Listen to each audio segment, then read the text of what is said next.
We have bombshell news right now. Donald Trump and the Trump administration are working secretly behind the scenes to take over upcoming elections, take control of elections ahead of 2026 and 2028, potentially even invoking national emergencies, emergency powers to take control of these elections. And I need to talk about it right now because not many people are. So please like, comment, share and subscribe so that people hear what I am saying. So, a new New York Times report came out today, which shows that Donald Trump's allies, many of whom pushed the 2020 conspiracy theories, are now deeply embedded inside the federal government, and they're planning to potentially rig the 2026 2028 elections from the inside.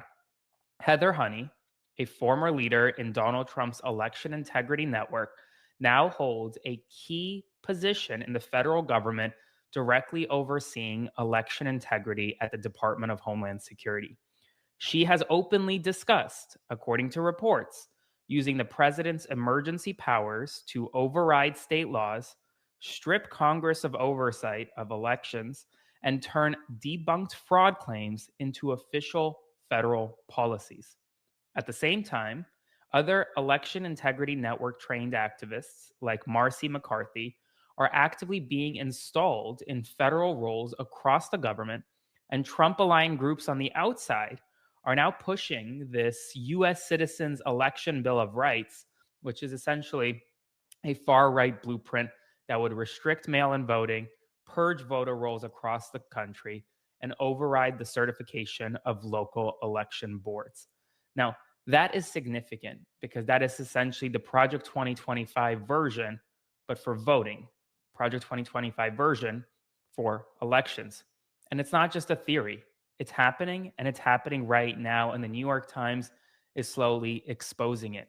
So it was the main story on most of the day's page today, and people need to know what is happening in the country. So let's talk about the key players in this election stealing, election rigging scheme. The first, her name is Heather Honey. She's the Deputy Assistant Secretary for Election Integrity at the Department of Homeland Security. She previously ran the Pennsylvania arm of the Election Integrity Network and testified in Kari Lake's election denial case. Remember Kari Lake? She's currently runs the Voice of America, but she previously claimed that her election when she ran for governor of Arizona was rigged and sued a bunch of times, lost every single time. Well, Heather Honey testified in that case. Heather Honey has advocated and amplified false claims about the 2020 election and has advocated for the use of federal powers to override state laws. She's now a senior role at the Department of Homeland Security in charge of election integrity. The second, Marcy McCarthy. Marcy McCarthy is an EIN trained activist. She's the former DeKalb County Republican